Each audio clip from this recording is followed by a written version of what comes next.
Uh,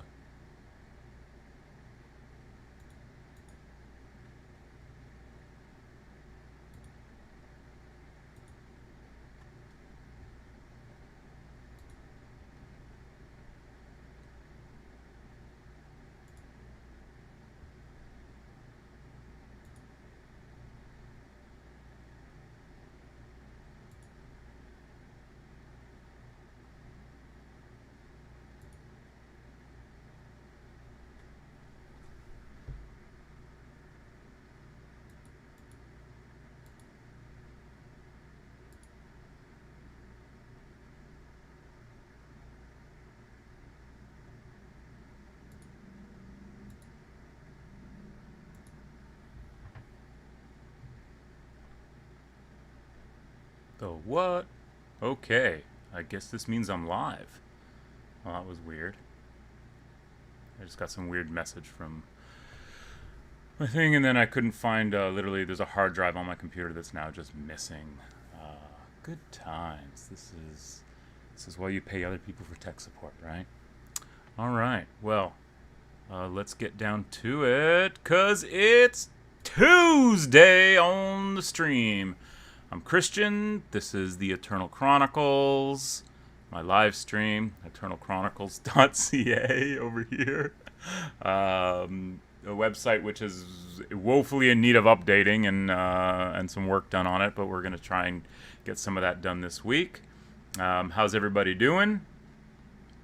There's nobody doing, so I'm just gonna sit here and chat for a bit.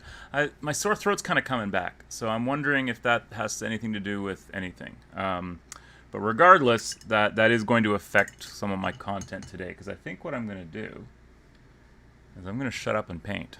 I'm not going to talk too much because it actually hurts my throat a little bit to be speaking. I debated whether or not I was even going to do this, but I feel like I'm committed to getting stuff done. So what I've been working on is basing. Well, let me turn that on, because that may be a real issue. There we go. Okay. I realized my overhead camera wasn't even turned on. You can see how well prepared I am for today. More concerned about my throat and taking a shower, which is why my hair is its usual fantastic state. I'm going to go and get a haircut. I don't know. I'm going to get a trim or something. Do something with this magnificent coif I've got going on here. So, yeah. So like I said, I think I'm just going to shut up and paint. And I'm going to work on some bases. I've got a couple of other things that I want to work on. I started working on my war boss, so I will show him to you. You know what the heck? We'll show him to you right now. He's here. I'll put him on the big red dot, and we'll take a look, because I started working on him last night, as well as working on finishing up the bases of the 30 plus odd orc boys that I've painted this month. Not all of them this month. A few of them were painted back in September and even late August, but it was only like a dozen. The rest of them were all painted this month. ORKTOBER counts. So yeah, so I think that's what I'm going to do is shut up and paint. So let's switch over to the overhead, and there he is, and you can see, so I've done the gray on his fatigues, on his jacket, and I sort of started working on some of the other spots on him. Did his leather and stuff. He's got a nice little cool little belt on it going on him there.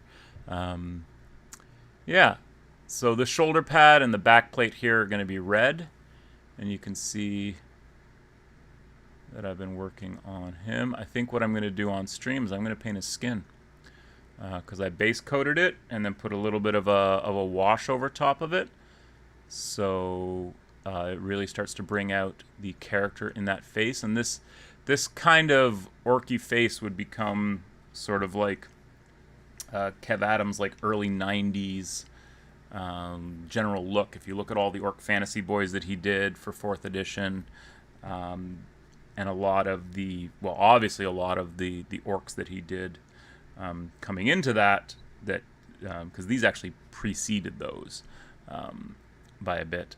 So you can see this sort of orc face becomes a very typical sort of orc face that gets carried through in a lot of models. And you can see I've done the gray, and I've done some highlighting on the gray. I see a few points here and there where it probably needs to be brought up a little bit more. And then I've got all these little bolts on here and some metal, and I've done his boots. And I started working on his big giant axe, which is the coolest axe in the history of axes. These are just base coated with like a off-white, because I'm going to turn those into yellow with some contrast. But let's do his face, because I've got some of the meadow green right here. Whoa, earthquake! Sorry, guys. So I'm just going to zoom in ever so slightly more, and hopefully that gives you the best possible view of the model. There we go.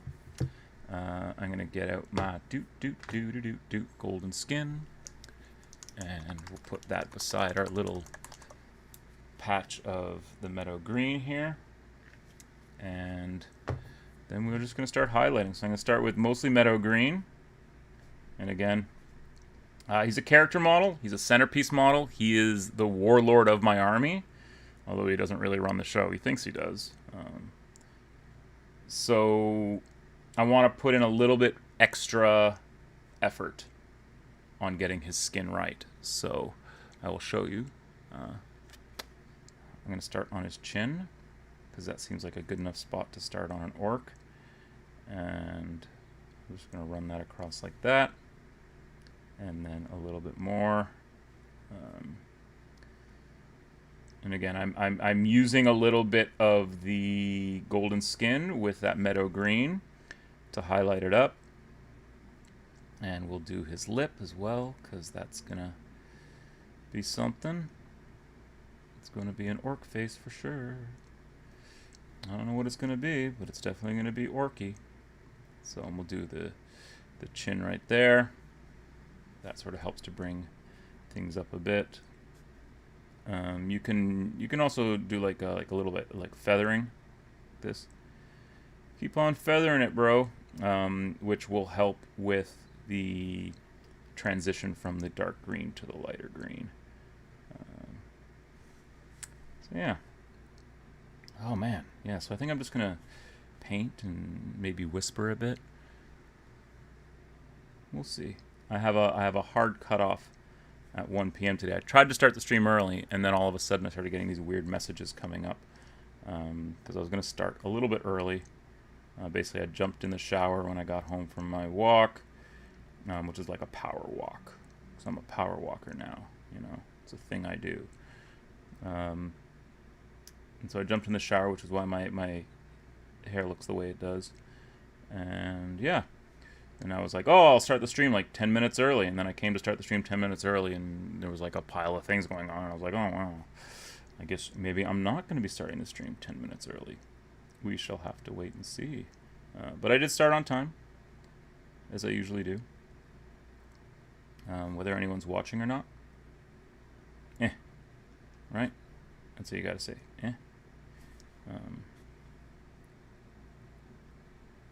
It's more about just painting some orc face.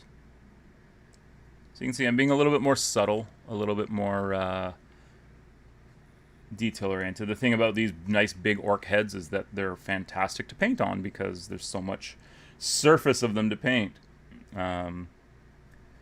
So, and then, you know, being really, really mindful of your blending, where you're blending from, keeping your blends consistent across the model, especially if you tend to mix paint the way I do, which is that you don't actually mix a color, you just take your two paints and kind of blend them together, but not really. You sort of keep them separate so that you can have better track of exactly. I don't know. I've lost my train of thought. I think I am getting sick. I think I actually am sick. Like I said, I went and got a COVID test on Friday because I was feeling dumpy, and I had a sore throat and other things, so I kind of like and then by Saturday I was feeling fine again, and now we're here on Tuesday and I'm starting to feel a little dumpy again, so I wonder what I've got. One thing I do know I don't have is I don't got the coves or whatever. What do they call it? The coof? I don't got the coof because I had a test and I'm coof free, unless I manage to catch it sometime between the best paid plans of Mice and Men, the best laid plans of Mice and Men. Yeah, a gang of Glay indeed. Inquisitor Shavak in the chat. How you doing? Cool, cool. Glad to see someone's watching me paint this orc face, because someone's got to remember this moment. There we go. It's a little bit better. And then we're going to go a little bit higher up. And now we're adding depth and texture.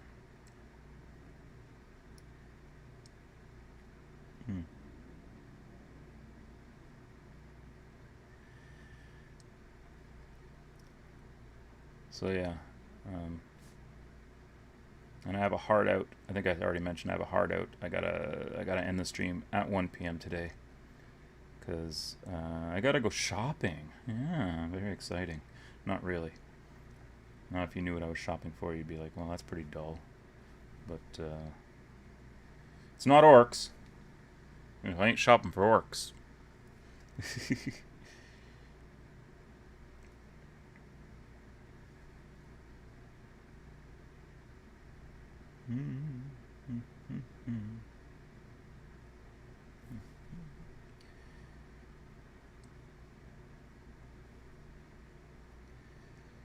So, the thing about when I paint a character orc compared to the rank and file orc is that a bit more attention paid to highlights, skin, things like that. Because he's so big. He's on a huge base. He's on a 32mm base. So he is very much a central piece to my army. And you'll see. Really, it's about giving those models that extra little bit of attention and an extra little bit of patience to get things where you want, right? You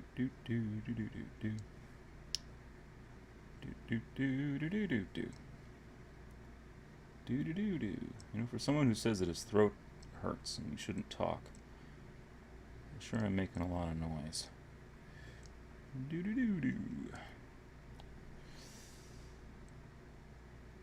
What are you gonna do, man? It's free real estate, right? Oh, living the dream, indeed, lived in the dream. There's some like turn of phrase there about the dream becomes a nightmare. Dun dun dun. But anyways, I'm gonna do his hands now, because you guys haven't seen me paint enough orc hands over the last month. So here's one more giant set of orc hands to paint. And of course, if your paints are all wrong, which it was there, let's get back to something a little bit closer to the original green. There we go.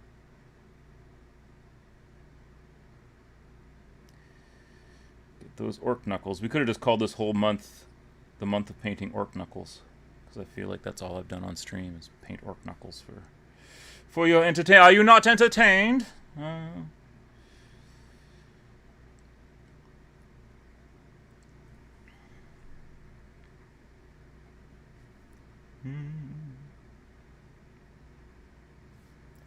Orc knuckles. Give you an orc knuckle sandwich.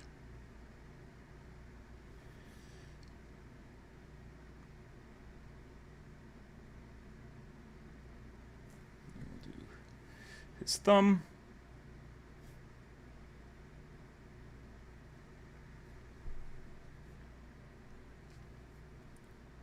And then we'll kind of connect these two around like that. And then we'll start adding in Some more bright flesh.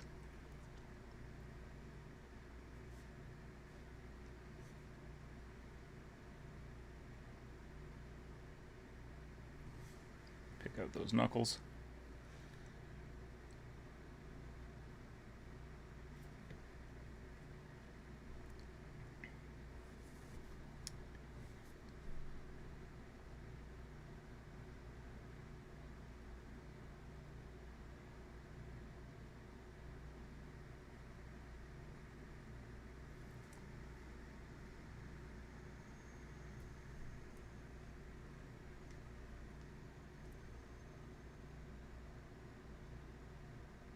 Again, painting a character model, a little bit more attention, a little bit more time, build those highlights smooth.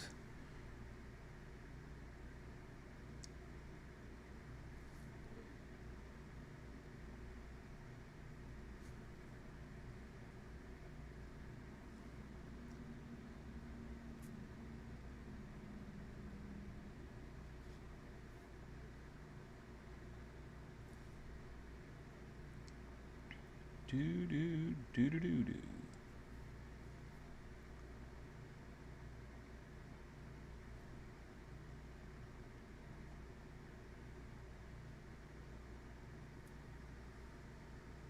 There we go. I'm not going to worry about the cuticles around his nails just yet. I'll worry about that when I actually come to painting those fingernails. And then we'll fix that up with some wash. It's a pretty good face so far. Alright, let's do the other hand.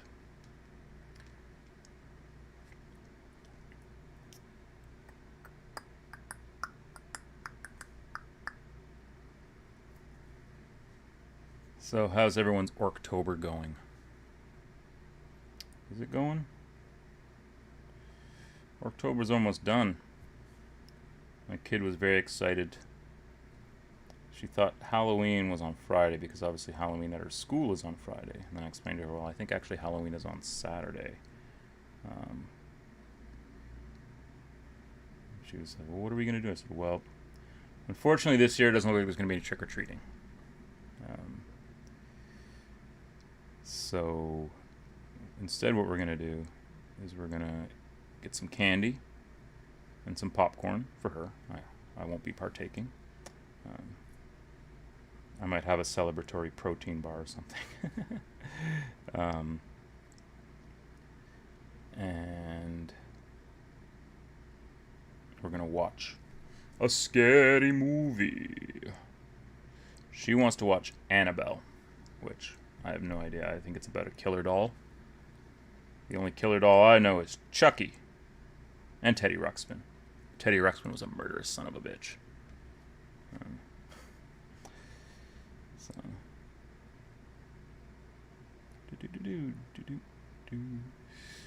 Get them orc knuckles right. And maybe I should be painting this guy on a painting handle. Maybe that'll help you guys out better. Like I said, I never used painting handles. I have some of the GW painting handles, but they're just like, I don't know. Here, we'll shove this guy into a painting handle. Does that make you feel better? Huh? Do you? Do you feel better now? Okay. Just thinking mainly for you guys. Finished all the goblins and orcs I currently have, so it's been a good month of painting. Wow. I don't think I could ever make that statement that I finished all the orcs and goblins I currently have. Because I literally have boxes of orcs and goblins in a basement storage locker, dying to be painted. It's funny, if I wasn't painting space orcs right now, I would still be painting fantasy orcs. So it's really not all that different. The space orcs just demand to be painted, and they're part of a much larger plan, which involves playing a version of this game that I haven't played in 30 years, maybe. Wait, no, 1990. No, I would have been playing a lot of Rogue Trader in 1990. So, when did 2nd edition come out? 93, 94. I want to say 93. I want to say it came out like spring 9. No, or late. Late 93 was when 4th edition, or sorry, 2nd edition 40k came out, which means that I would have stopped playing Rogue Trader and dove headlong into the new hotness that was 2nd edition 40k, and it was definitely a step in the right direction for the company to do 2nd edition the way that they did it, where they made it more of it was already on its way to being more of a battle game. You look at late Rogue Trader stuff, and it was definitely geared around the idea of building armies and playing more competitive one-on-one games, as opposed to what Rogue Trader had sort of been founded on, which was the idea of scenario-driven narratives with a game master and one or more players. In November, on my Saturday shows, what I want to do is I'm actually going to go through a bunch of the old books, starting with the Rogue Trader book, then Book of the Astronomicon, then the first compendium, then the second compendium, or the second one's called the compilation, which is the yellow book. Then you get into the battle manual and the vehicle manual, and then obviously the big 3 orc books, because that's more or less. I'm trying to think if there was another publication for Rogue Trader, and throughout this time, there's a ton of stuff on White Dwarf was never reprinted, like the Space Wolf. The very first Space Wolf army list was printed in a White Dwarf, and like a year later is when they came out with the Space Wolf Codex for 2nd edition. But the very first Space Wolf army list was made for Rogue Trader, and you can see a lot of the elements in that Space Wolf army list that would later become sort of the standard for how they built army lists in 2nd edition. So even that sort of stuff, it was clear that they were heading in a more fighty army buildy direction with 40k than what it was. So it'll be cool to talk about that because I was there. I remember it very distinctly. I remember playing a lot. I mean, I played a lot of Rogue Trader, and especially at the end, which is why the transition for us from Rogue Trader to 2nd edition was so seamless, was because we were playing so much Rogue Trader, and a lot of what became the 2nd edition rule set was established in the battle manual and the vehicle manual. Obviously, the vehicle manual, they completely went in a different direction, and thank God, because the 2nd edition 40k vehicle rules are actually pretty decent. Compared to every set of vehicle rules for Rogue Trader was garbage all the way, and there were a lot of them. They revised them. I would say that more than anything, the vehicle rules for Warhammer 40k and Rogue Trader were revised the most. Whether you go with like the sort of the vehicle rules that are in the compendium, which simplified things from Rogue Trader, then the vehicle manual, which came out with that acrylic template, and you had the like cross sections of the vehicles, and you had to line it up and then make your ballistic skill roll and see how off target you were. It was very strange. So what are you saying there? You're saying 94 is when 2nd Edition. Yeah, so I feel like it came out in late 93 or really early 94. I'm trying to transfer to my 2nd ship in the Navy, which was in 94 January. So it came out in 93. Yeah, so I'm pretty sure it came out in 93 because 4th edition Warhammer came out in 92. And I'm pretty sure there was a year between. Like, you had 4th edition Warhammer, and then 2nd edition 40k came out like the year later. So I want to say it was like, it may have even been, if it's at their year end, then it would have come out in like May, June. So maybe that's when it was. I could easily go and find out, but I'm not going to right now. So there we go. So I'm going to now do some down shading on his skin to try and make it look a little bit more natural, and then I will go back and highlight again. So that's the thing that I would normally not do on all these guys. On all these guys, once I hit them with that Reichland Flesh Shade, sort of reverse highlight shading, I usually they're done, because they're not character models. They're not the war boss or warlord of my army. This guy is. So I'm going to start with the lip. So this will be pretty much standard fare, as you have seen. And we'll just go over it like that. And that's pretty simple stuff. And then I'm not going to do, I'll do his eyes completely separate from this. Just because, and we'll get under his nose. And then again, down the cheekbones, under the cheekbones. And what I actually want to do is in between here, I'm going to add some more shadow. So there, it looks a little bit funny, but once that dries and I go back over it, it's going to look great, if I do say so myself. And then his ear, of course, so we'll do inside the ear, which helps to add some, makes those ears look a little bit more natural and fleshy and floppy. And then I'm going to do his hands as well. So same sort of thing I would do, but I'm going to go in between the knuckles. And then down the fingers a bit. Again, this is stuff that I wouldn't necessarily do on rank and file, but on a character model, it's worth it to put that little bit of extra zhuzh in there, right? And then the same thing with this hand here.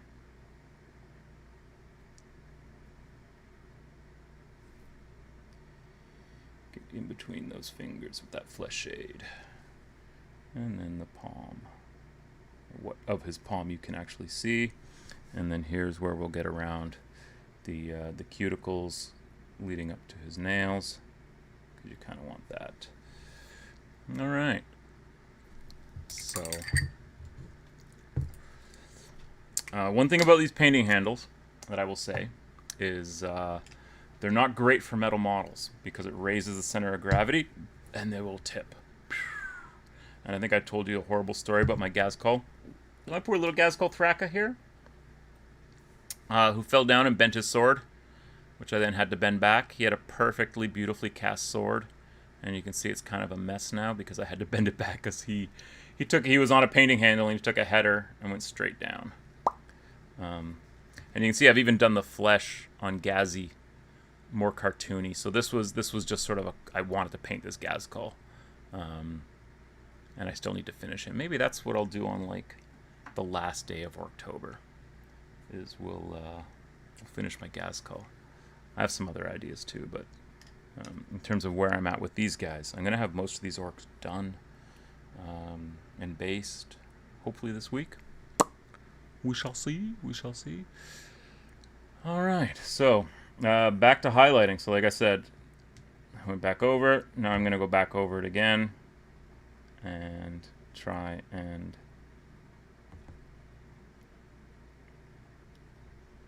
touch these up a bit more.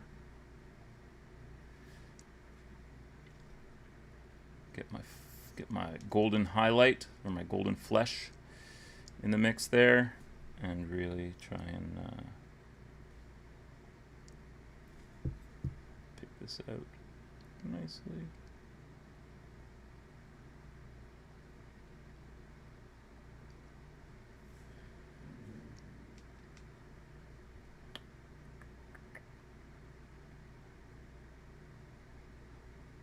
I'm doing this and I'm like barely touching the brush to it. I just want to, yeah, okay. So I'll go back in there with some of my meadow green and try and green up his face a little bit, because this is almost too much.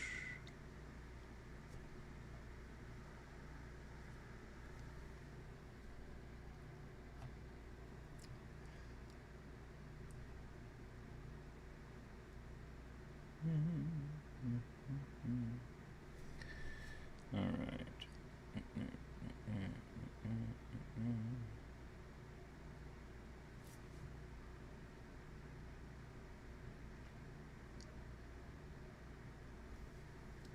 And then we're just going to get some almost completely straight of the flesh. And we'll see how this works out. I'm actually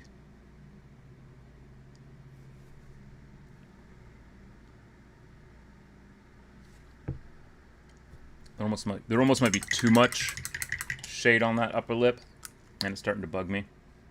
So I'm going to try and flatten that out a bit.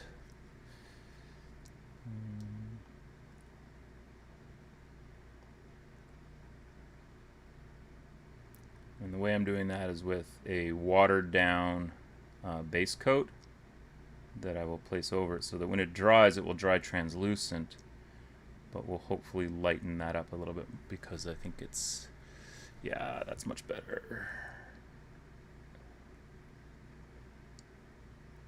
That's the best thing about painting, is if you don't like it, you can always paint over top of it.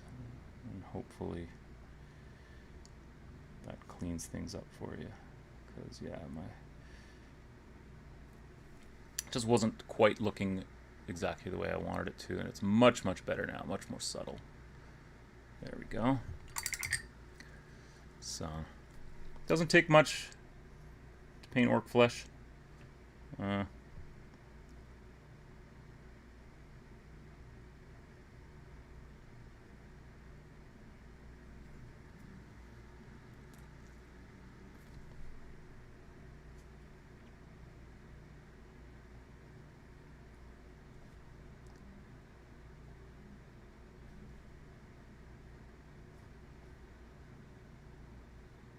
Tip of his nose, and then I'm just gonna go and hit this bottom lip again, again with this, or this upper lip, again with this upper lip.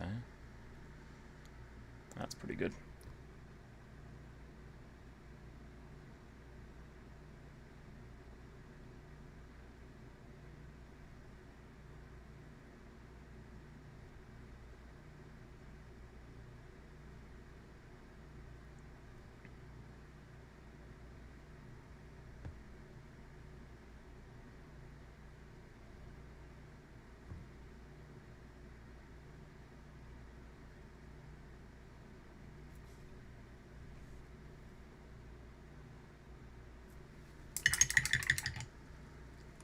And this is just a little bit of the soft tone that I originally washed the his skin with, and I'm just going to drop a little bit in here to create some more shadow around his ears. He's got both of his ears pierced, man. This orc is rocking some pretty epic piercings.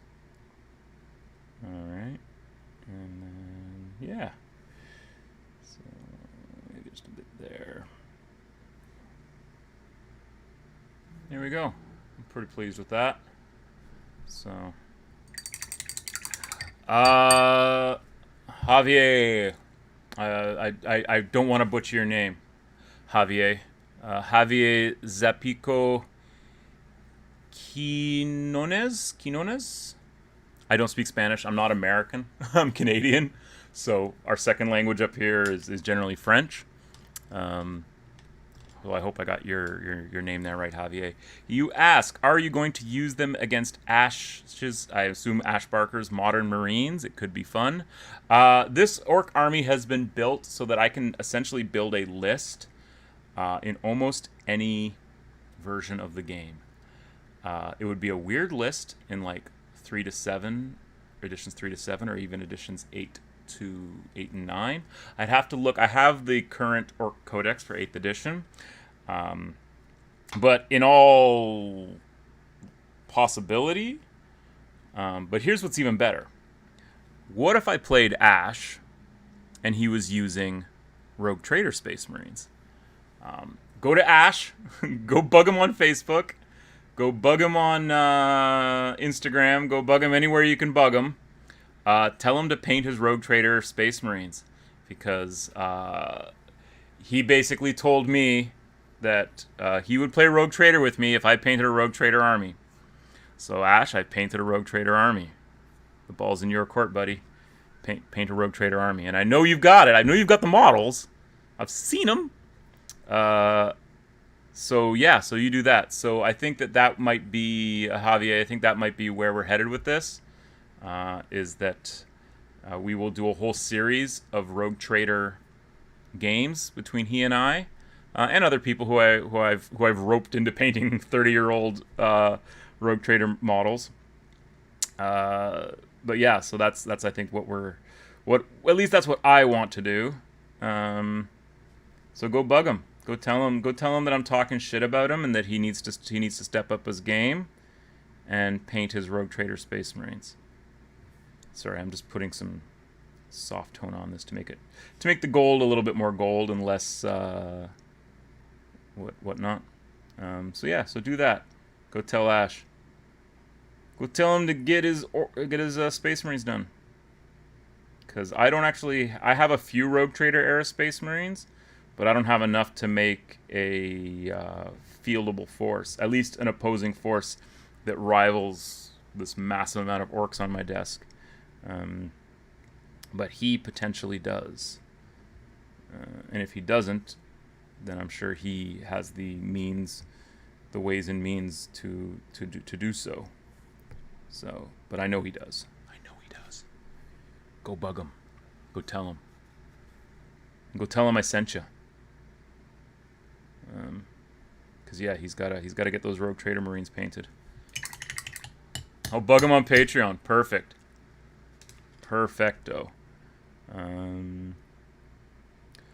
So I just sort of highlighted that, or put some wash over that gold. This model's got a lot of really cool little details on them, like this bullet belt is pretty cool. I'm trying to figure out what I'm going to do with his arms. I was going to do... So the trim that I did here, I already painted it gray. You can see I've painted and highlighted it gray. And I think I have to do the little bolts on it before I can actually pass judgment as to whether or not I'm happy with that gray. I thought about doing it red. His shoulder is going to be red, my typical red for this army. And this back plate is going to be red, and then the axes I will just paint as axes. Not like these axes down here. So I'm not really sure.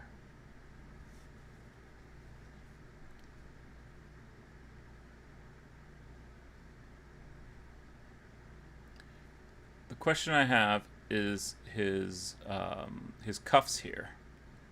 So they've got this like banding on them, and there's this banding all the way around here. And I was going to do it yellow, because he is a generalissimo. He is the field marshal of my orc army. So I thought having some. I didn't want to do it red because I didn't want to sort of step on the commissar's toes here, right? So I kind of want to have these guys quite different from each other in some respects. So, but you know what I will do right now? And that will require a teeny tiny little brush like this. Is I'm going to paint his eyes. The eyes are the window to the soul. I can see your soul at the edge of your eyes there. You got a darkness in you.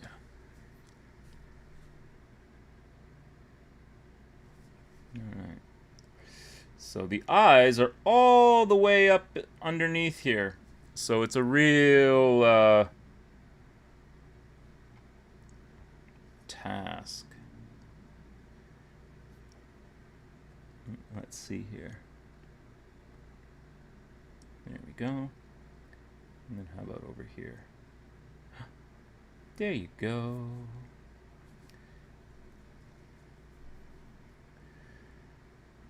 So I like it because it gives him these little red beady eyes.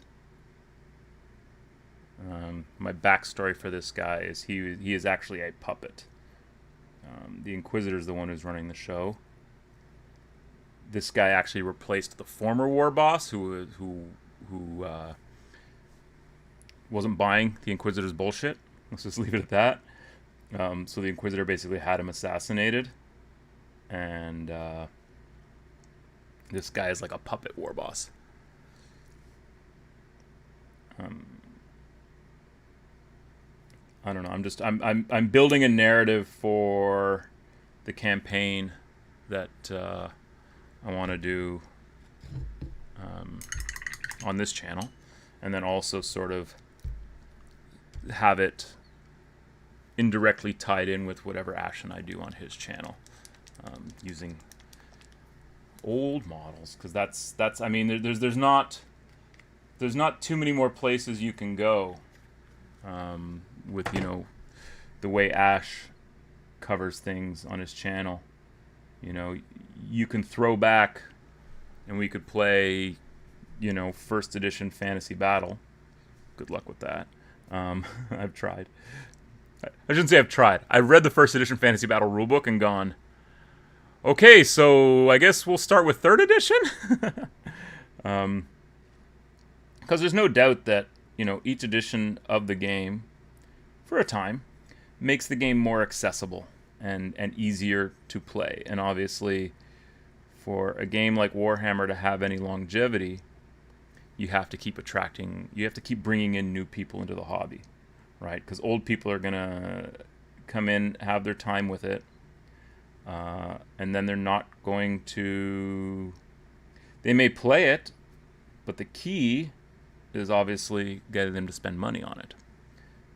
Because as much as people like to complain and bitch, at the end of the day, Games Workshop is a business, and they are a publicly traded company, so they have responsibility. There we go. Look at those beady little eyes. They have a responsibility to their shareholders, and I know that seems curt and like just something that someone says. Ooh, they have a responsibility to their shareholders, but they really do.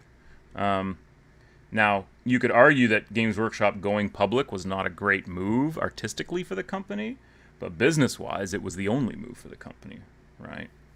They had to take it public if they wanted to actually grow, because they needed that external investment in their infrastructure and in their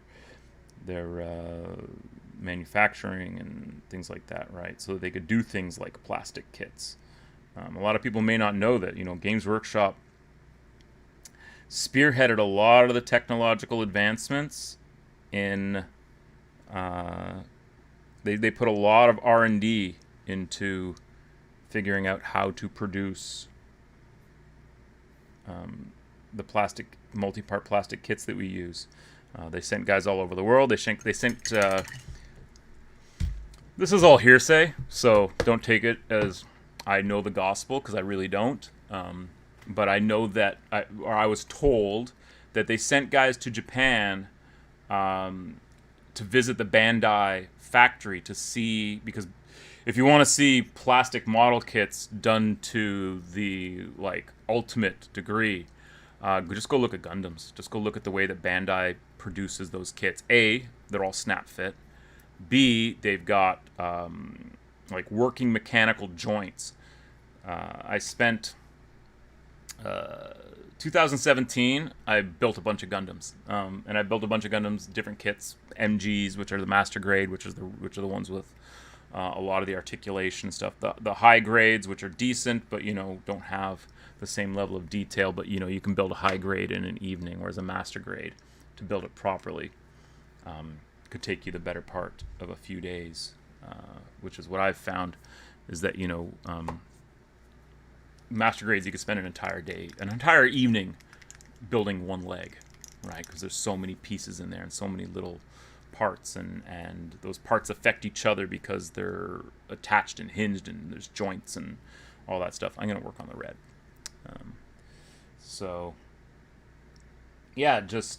I know that they sent guys there mainly to see how their injection molding system worked, because they rightfully saw that the future of their product was in plastic and not in metal. as much as we lament the loss of metal miniatures, I certainly do. I haven't lost them. I own thousands. But for and I think that they also knew that Finecast was a temporary thing. Because have they produced a new Finecast miniature recently? I know that they do. Well, they do those like specialty collector ones in Finecast, right? Like, or maybe they're plastic now. I know that there was the female Inquisitor. What's her name? Severin Rain. I want to say something like that. She was a Black Library model. They did her in Finecast. And Finecast was a debacle. Here's the problem with Finecast, as I see it. The world according to me. Resin is a great material for producing models when you're producing on a fairly small scale, right? When you're producing on a large scale, resin quality control becomes much, much harder. When Games Workshop started producing Finecast, they had to find a resin that was, and here's the important thing, it was Hasbro certified, which basically means that you could sell it as a toy. Regular resin, like the resin that Forge World uses, you cannot do that with because it is toxic. The issue with the toxicity of resin comes more in the dust it produces when you clean it. So when you sand resin, it produces a very, very fine particulate dust. And that very, very fine particulate dust will get in your lungs and give you cancer. Sorry, it's going to happen. Okay,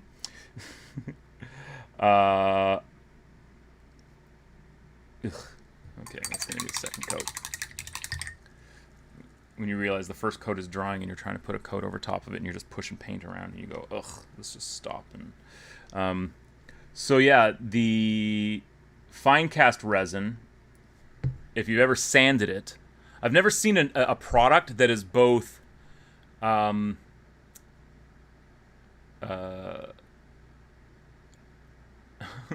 is both flexible and brittle at the same time.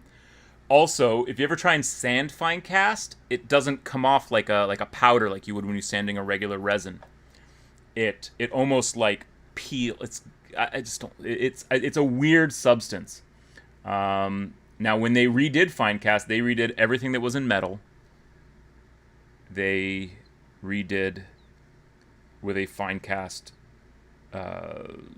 mold. And the idea was that they had to get stuff into stores and onto shelves, like almost like a seamless transition. So 1 week you go into a Games Workshop, and there are games where the classic Games Workshop cardboard-backed blister hanging on the shelf, and there's hundreds of them, right? And you come back the next week, and they're all gone. And then you come back the week after that, and all of a sudden the shelves are full of Finecast models, right? In the new, more clamshell-y type blister that they have.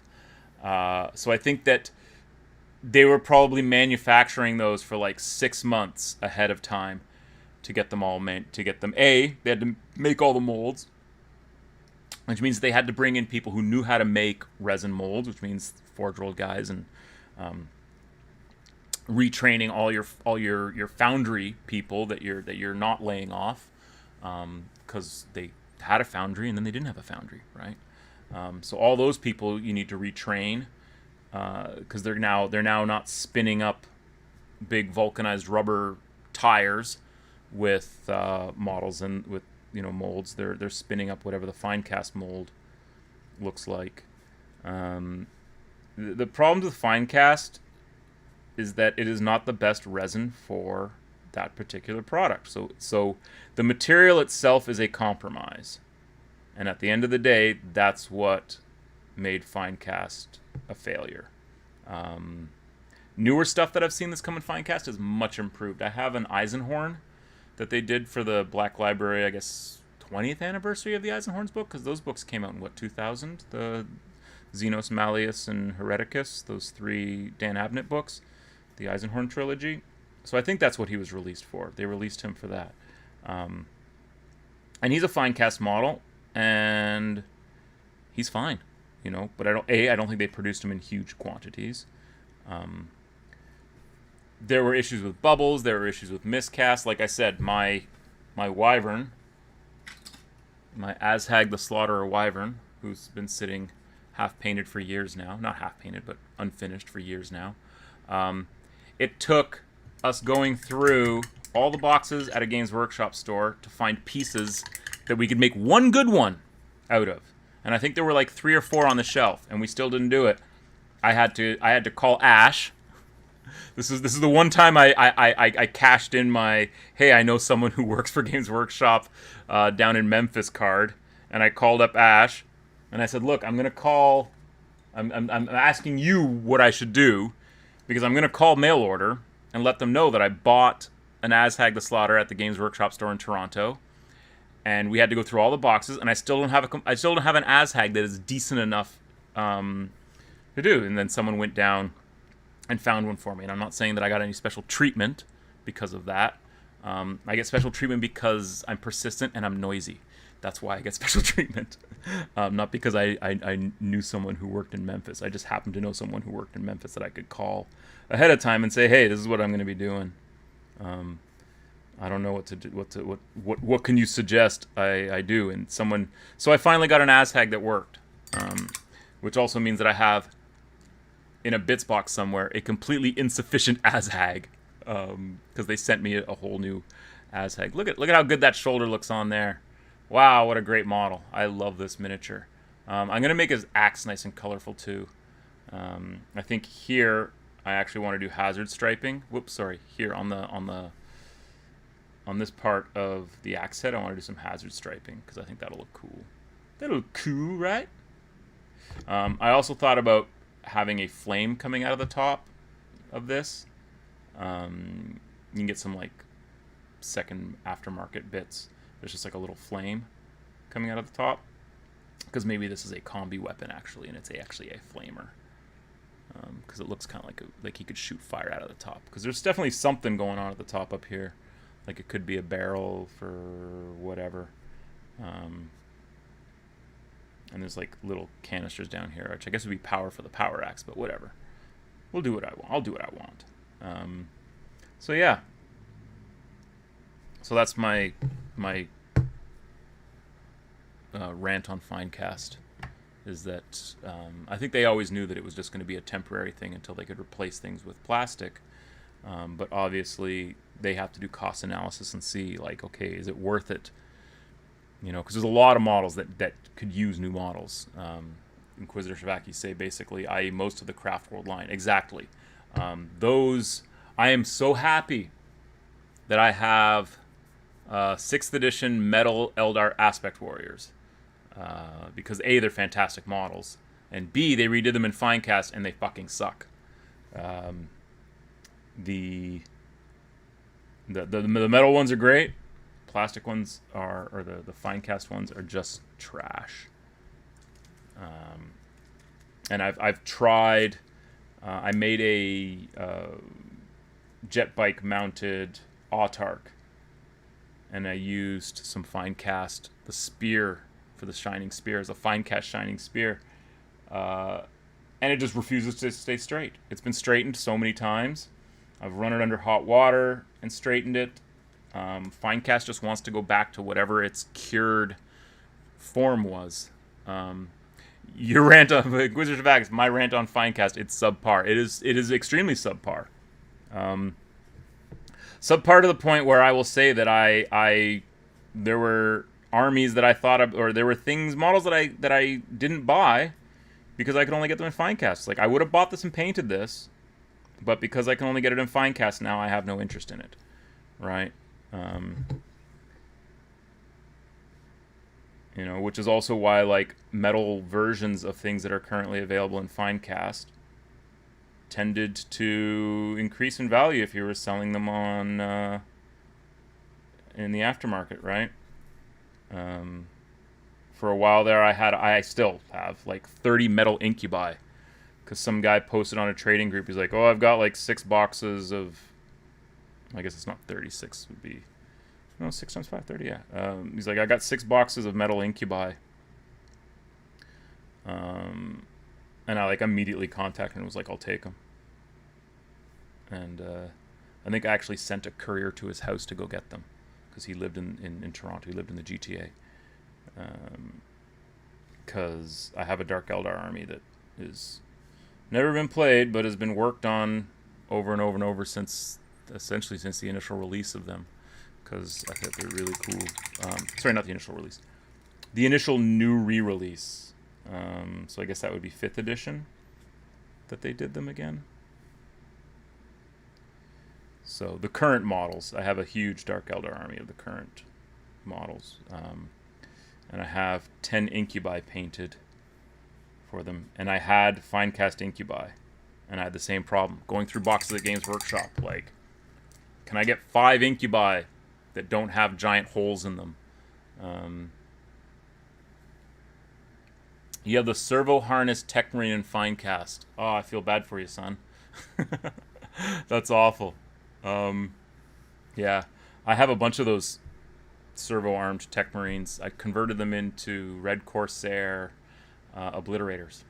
I'll show those off one day. There we go. So that's pretty good. So we'll let that dry, and then we can work on that red a little bit more. But I'm seeing by the clock that we're getting close to 1 o'clock. So this is a quick show today. So should I do? I'm just trying to figure out what to do with the with these cuffs and the what do you call it? The trim on the cuffs. I was thinking red, but I'm also thinking yellow. I'm leaning more towards yellow, and if I do those yellow, I may go down here and do these yellow, like a nice golden yellow, because he's command, right? He's like William Shatner, and he's Captain Kirk. He needs that golden for command, which they never explained why in Next Generation they switched Ops Red with Command Gold. Doesn't make any sense. I'm gonna keep swinging this model around and he'll fly off the thing. That's why I'm holding the base while I'm gesticulating with my model on his painting stand here. So yeah, so I think we're gonna call it a day there today. Unfortunately, it's gonna be a short show.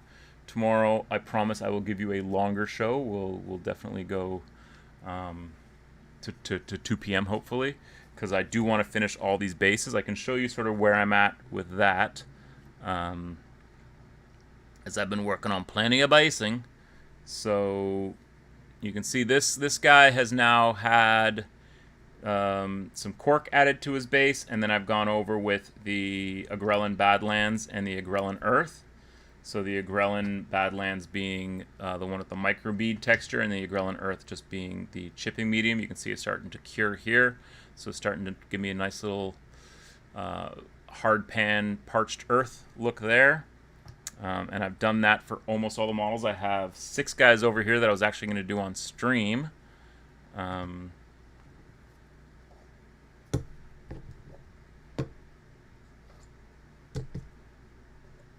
Just to show you what they look like before I throw the stuff on them. And this one has I haven't done the earth on them yet, so the crack medium. This is just the microbead medium and some cork and my glitter. And then you can see sort of on these guys, this guy's got lots of stuff sitting on his base. And I threw some cork on the back here and glued that down. So that's sort of what they look like before. And then you put that one down, which is the Badlands. And then on top of that, I put down the Earth, which is the crackle medium. And you can kind of see here, it's a little bit darker. So it dries a little bit darker. But once you wash that, and I wash that with a 50-50 mix of Agrax Earthshade and a flat varnish, because the flat varnish will help to sort of lock everything down. Because like I said, the chipping, the crackle medium will chip. If left to its own devices, it'll flake off. So you kind of need to put something over top of it to push it down.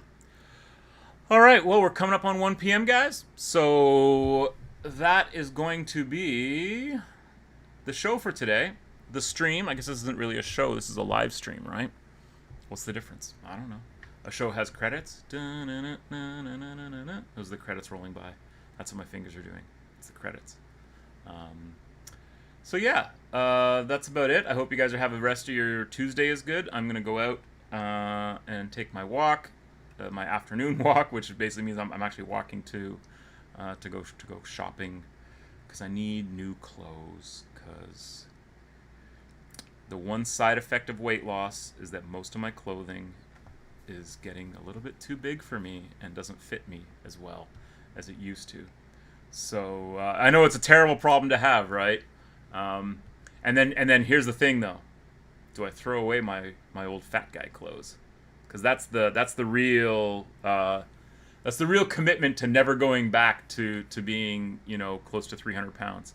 Is do I take my size 42 and 44 waist pants and donate them to the Salvation Army, or do I keep them because I may need them in a year or two? Inquisitor Shavak in the track says, Future Floor Wax. I've never used Future Floor Wax. I knew a bunch of guys who were really into it back in the day who use it to, like, you know, I prefer just, but Future Floor Wax is essentially sort of like a medium that you would use for washing. I just didn't like it because it dried very glossy, and you would have to then go over top of it with a mat to then be able to paint over top of it, because it was too glossy to paint would adhere to. It would bead on it. But I knew guys who were like addicted to Future Floor Wax, and they could mass paint a Space Marine army in a weekend with some Future Floor Wax and stuff. Say congratulations. Yeah, so I honestly don't feel like I've done much other than rein in my diet, and really spend a lot more time on my feet and walking. And it was just a decision that it had to be done. I was overweight for decades. I mean, I'm still overweight, but I'm considerably less overweight than I was. I'm not. I think I've moved out of the morbidly obese, wearing triple XL T-shirts, to now wearing extra large T-shirts, and I'm no longer morbidly obese. I'm just obese. I'm just a fat guy, and I've got all this loose skin, like here. I got the loose jowls. So I see an ad on YouTube for like this like silicone chew toy that these guys are using. Like, oh, it took 10 years off my life because I just chewed on it all day, and it's like 45 pounds of resistance training for your jaw. That may be what I have to do to overcome the turkey neck.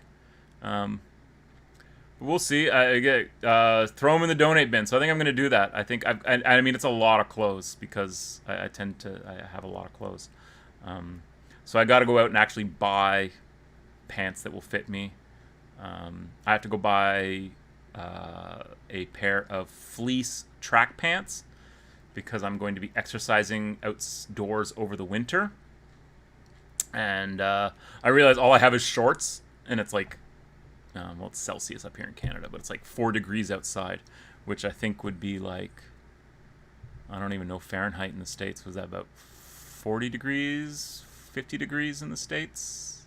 What's Fahrenheit freezes at 36, right? Why do you guys use Fahrenheit? You know, it's funny. We use a lot of imperial measurements up here still. Like, we're supposed to be metric, right? But if you ask me how tall I am, I'd say, well, I'm about 5'10". I'm 5'10". We use inches and feet more than we actually use centimeters and meters for some things. It depends what it is, right? Like, someone asked me what my weight is. Like I said on the chat, I said, what's your weight? I said, oh, my weight is, I was, when I was at my fattest, I was about 300 pounds. And you don't even realize that you're like 300 pounds because I don't weigh myself, right? It's not until you go to the doctor and the doctor's like, well, how much do you weigh? And you go, I don't know, about 250. And they go, okay, we'll get on the scale. And you get on the scale and you're like 300, and you're like, the fuck? I thought it was 250 pounds. No, creeps up on you, man. And especially like the last 2 decades. Basically, well, no, not the last 2 decades, the last 15 years or so, since I got married. Interesting. Because I was definitely more like I am now in like early 2000, late 90s, because I was riding my bike a lot. I don't know why. I'm supposed to end this stream. So, but, you get me talking about any sort of achievement. Yay me. So again, it was just watching my diet, ketogenic diet. So I just cut out all sugar, cut out all carbs, stopped eating French fries all the time. 40-ish because we were stupid, yeah. Because we were stupid and I'm an engineer and I was free to go metric. Well, metric is easy. Like teaching my kid metric, it's like everything is ones, tens, and hundreds. And as long as you can do ones, tens, and hundreds, you're good. The NASA Joy. Hey, Chris. Hey, I'm just about to end the stream. So, yeah. But anyways, it's, I don't know. We use, like, for me, it's easier to say, oh, that's like 10 feet away than for me to say, oh, it's 2 meters, 2.5 meters, 3 meters away, right? Yeah, sorry, I was supposed to end this 5 minutes ago. I have a hard out at 1 o'clock because I got to go. I don't know if I did see your orc post on Instagram. I have to I'm taking baby steps to figure out how to best manage my social media, because it's actually like a lot of work to be like, okay, I got to do this on Facebook, I got to do this on Instagram, I got to blah, blah, blah. It becomes exhausting. So when I'm out today and I got my phone on me, I will follow up on anything. Are you the same? Oh, you tagged me in it. Okay, well I'll be sure to then look for it. I have like 3 Instagram accounts and I use 2 of them. I don't know if that's weird, but I use one that's just for the Eternal Chronicles, and then I have a personal Instagram account which is Kafka Dosadi. Don't ask me where the name came from, but if you know, well, one of them is the name of an author and the other one is the name of a book by a different author. Part of a name of a book by a different author. Not a great book, a decent book, because he only really wrote 1 or 2 great books, and I'm talking about Frank Herbert, who wrote Dune, and Dune being one of the greatest books ever written. Hands down. No doubt about it. You think you followed me? I followed me with your... It's possible. Kafka Dosadi gets around. I post a lot of like urban exploration stuff on there, and then anything with my kid or anything that I'm doing that's not necessarily related to painting miniatures, I do on my personal Instagram account. And then obviously the Eternal Chronicles is all about this channel and the website and whatnot. So, okay, well, it is now 7 after 1. I am now 7 minutes behind my schedule, so I'm going to call it there. So I hope you guys have a great rest of your Tuesday, and I will be back tomorrow with another bankable session. Definitely going to be longer than today's. Today's went by really fast, but you did get to see me just to show what I did do. Is that I did paint the I did get the flesh on him pretty much done. So it's his weapon, and then the gold, and some detailing, and then figuring out what I'm going to do with those cuffs and whatnot. But that's that. So, yeah. All right, guys. So I will see you back here tomorrow. Until then, I'm Christian for the Eternal Chronicles. See y'all back here. Same orc time, same orc channel. See you on the flippity floppy. I'll come up with a 3rd sign off at some point as well. So yeah, peace out and all that good stuff. Later, Fate, guys. Later, skaters. I can't remember what I was trying to say there, but it kind of sounded bad. Like I was going to say something really bad there for a second, but I didn't. But that wasn't what I intended to say. But if it sounds like I said that, I apologize. Does that make sense? No, it doesn't make sense to me.